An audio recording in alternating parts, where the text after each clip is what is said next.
நேற்றைய தினம் தமிழக வெற்றி கழகத்திலிருந்து பாளையங்கோட்டை தொகுதிக்கு சசியண்ணனுக்கு அப்புறம் மரியஜன் அவர்களை செயலாளராக பொறுப்பு போட்டிருக்காங்க. அதுக்கு என்னுடைய மனமார்ந்த வாழ்த்துக்கள். இப்போ என்னன்னா, அண்ணன் சசியண்ணன் இருக்கும்போது தமிழக வெற்றி கழகத்தில் மேலப்பாளையத்திலிருந்து 5 பொறுப்பாளர்களை ஒரு ஆளை நான் நியமிப்பேன் அப்படின்னு சொல்லி எங்கள்கிட்ட வாக்குறுதி கொடுத்துருந்தார். நானும் ஒரு 1.5 வருஷம் அங்கே நான் பயணிச்சிருக்கேன். அங்கே நடந்த சண்டைகள், சச்சரவுகள் எல்லாமே எனக்கு தெரியும். இப்போ என்னன்னா, மரியஜன் வந்ததுக்கு அப்புறம் அவரை செயலாளரை போட்டதுக்கு அப்புறம் அந்த 5 பொறுப்புகள்ல மேலப்பாளையத்துல இருந்து ஒரு ஆளு கூட இல்ல. மேலப்பாளைய மக்கள்கிட்ட ஆளுமை இல்லையா, இல்ல ஆள் இல்லையா, இல்ல திறம்பட வேலை பார்க்கக்கூடிய தொண்டர்கள் இல்லையா?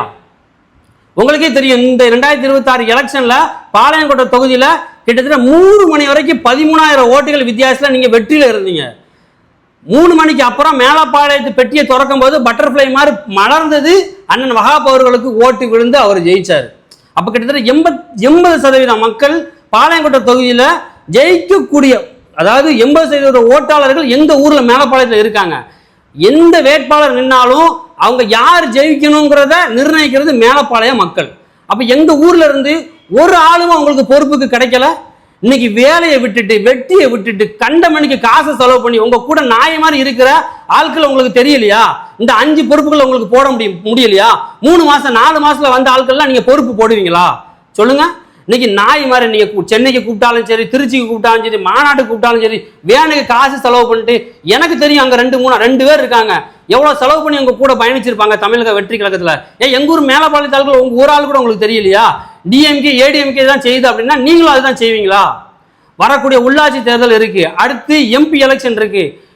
இந்த இப்ப நீங்க போட்ட பொறுப்பாளர்களை பரிசீலனை பண்ணி எங்க ஊர்ல இருந்து ஒரு ஆளை கண்டிப்பான முறையில் நீங்க பொறுப்பாளராக போடணும். இதை நான் கொடுக்குற ஒரு வேண்டுகோளா நினைச்சாலும் சரி, இதை கண்ணமா நினைச்சாலும் சரி, எனக்கு தெரியும். நான் 1.5 வருஷம் பயணிச்சிருக்கேன். எங்க ஊர்ல உள்ளவங்க எவ்வளவு செலவு பண்ணியிருப்பாங்க, எவ்வளவு வேலைகளை விட்டுட்டு நாய் மாதிரி போயிருப்பாங்கிறது எனக்கு தெரியும். ஒரு 2 நபர் இருக்காரு, நான் அவர் பேரை சொல்ல விரும்பல. நல்ல மனிதர்கள், கட்சிக்காண்டி உழைக்கக்கூடியவங்க, மக்களுக்காக பணி செய்ய தயாரா இருக்கிறவங்க. ஆனா அவங்களுக்கு நீங்க பொறுப்பு போடல. 10 பொறுப்பாளர் செயற்குழு உறுப்பினர்கள் போட்டிருக்கீங்க, அதுல ஒரு ஆளத்துக்கு போட்டிருக்கீங்க. அது எதுக்கு? அதுவே ஒண்ணுக்கு டம்மி பொறுப்பு. அந்த ஆட்கள்ல நீங்க போட்டிருக்கீங்க. 5 பொறுப்பாளர்கள் இருக்கக்கூடிய பொறுப்புல எங்க ஊர் மேலப்பாளையத்து ஆட்களை நீங்க போடணும். அடுத்து உள்ளாட்சி எலெக்ஷன் வருது, எம்பி எலெக்ஷன் வருது. கண்டிப்பான முறையில் அவங்க உழைக்கணும். அப்படின்னா அவங்களுக்கு சரியான அங்கீகாரம் கொடுக்கணும் அப்படிங்கிறது என்னுடைய தனிப்பட்ட வேண்டுகோள். மறுபரிசீலனை பண்ணுங்க. தகுதி இல்லாத ஆட்களை அந்த இடத்துல வைக்காதீங்க. எங்க ஊர்ல தகுதி உள்ள 2 பேர் இருக்கிறாங்க, அது உங்களுக்கே தெரியும். தமிழக வெற்றி கழகத்தில் பாளையங்கோட்டையில் பயணிக்கக்கூடிய ஆட்கள் எல்லாருக்குமே தெரியும். கண்டிப்பான முறையில் பொறுப்புகள் போடக்கூடிய அந்த 5 பொறுப்புல எங்க ஊருக்காரங்க இருக்கணுங்கிறது என்னுடைய தாழ்மையான வேண்டுகோள்.